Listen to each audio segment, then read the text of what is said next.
क्या ऐसा हो सकता है हम पूरी मेहनत से काम करें पर फिर भी अंदर से बिल्कुल शांत रहें? हम रिश्तों में पूरे उतरें पर फिर भी टूट ना जाएं। हम जिम्मेदारी निभाएं पर फिर भी बंधे ना रहें। अगर हाँ, तो उसका नाम है अनासक्ति। दोस्तों, ऐसा हो सकता है। दोस्तों, राधे राधे। मैं हूँ कोमल और आप देख रहे हैं भगवत गीता का ये सफ़र, जहाँ हम सिर्फ श्लोक नहीं, अपनी ज़िंदगी को समझने की कोशिश कर रहे हैं।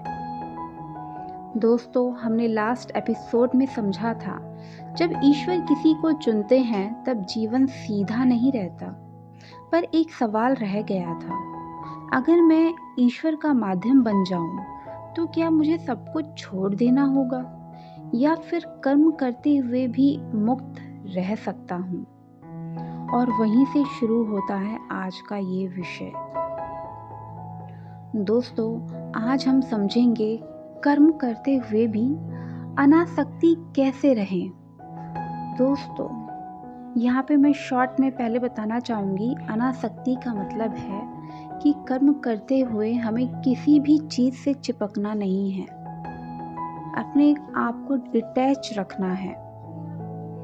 इसके बारे में हम आगे और विस्तार से समझेंगे।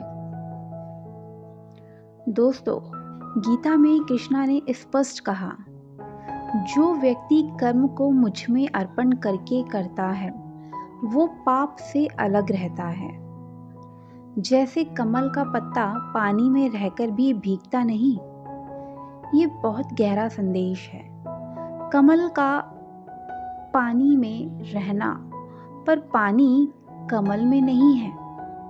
वैसे ही जीवन में रहना है हमें, पर जीवन को अपने अंदर बसने नहीं देना है। दोस्तों, अनासक्ति का मतलब क्या नहीं है?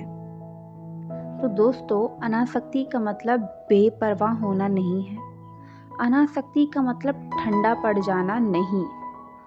अनासक्ति का मतलब रिश्तों से भागना भी नहीं है। अनासक्ति का मतलब जिम्मेदारी छोड़ देना भी नहीं है। अनासक्ति का मतलब है कर्तव्य पूरा करो पर फल से चिपको मत।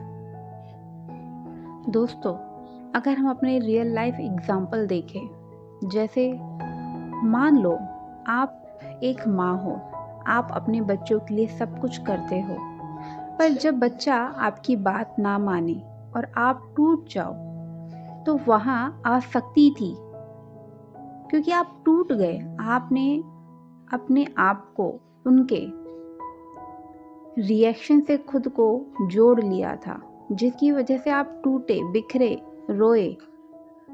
तो ये क्या था? हम वहाँ पे असक्त थे।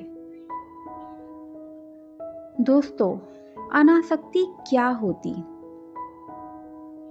मैं अपना प्रेम और कर्तव्य पूरा करूंगी, पर उसके रिएक्शन से अपनी पहचान नहीं जोड़ूंगी। ये बहुत ही सब्टल डिफरेंस है दोस्तों। प्रेम हल्का होता है और पकड़ भारी होती है।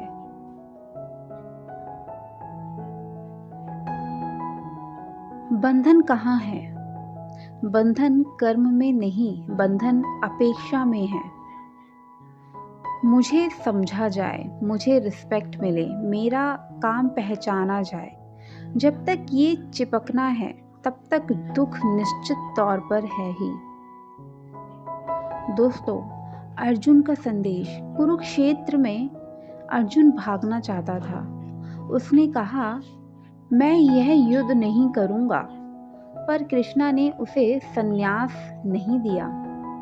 उन्होंने उसे अनासक्ति दी। उन्होंने कहा, युद्ध करो, पर गुस्से से नहीं, बदले से नहीं, अहंकार से नहीं, सिर्फ धर्म के लिए। यही कर्म योग है। दोस्तों, सबसे गहरा सत्य, अनासक्ति तब आती है जब व्यक्ति समझ लेता है, मैं करता नहीं हूँ, मैं सिर्फ माध्यम हूँ। जब तक मैं करता हूँ, तब तक मैं चिपका हूँ। जब मैं माध्यम हो जाता हूँ, तब कर्म भी पवित्र हो जाता है,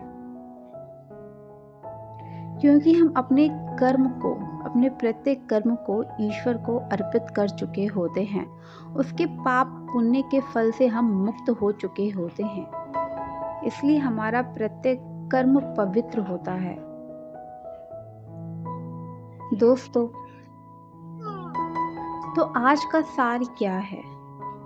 अनासक्ति का मतलब है जीवन में रहना। अनासक्ति का मतलब है कर्तव्य पूरा करना। अनासक्ति का मतलब है प्रेम करना। अनासक्ति का मतलब है मेहनत करना, पर अपनी शांति किसी और के हाथ ना देना। कमल पानी में है, पर पानी कमल में नहीं। वैसे ही दुनिया में रहो, पर दुनिया को अपने अंदर मत बसने दो। और शायद वहीं से शुरू होता है सच्चा योग, सच्ची मुक्ति और सच्ची शांति। शक्ति भी, भक्ति भी और अब अभिव्यक्ति भी। दोस्तों, आज का ये एपिसोड आपको कैसा लगा ज़रूर बताना।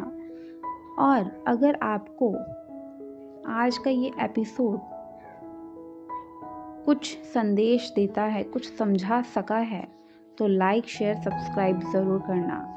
कल मैं आपसे फिर मिलती हूँ कुछ और इससे आगे एक कदम बढ़ते हुए, जहाँ हम और भी कुछ समझने वाले हैं, देखने वाले हैं और अपने जीवन में उतारने भी वाले हैं। जय श्री राम, हर हर महादेव।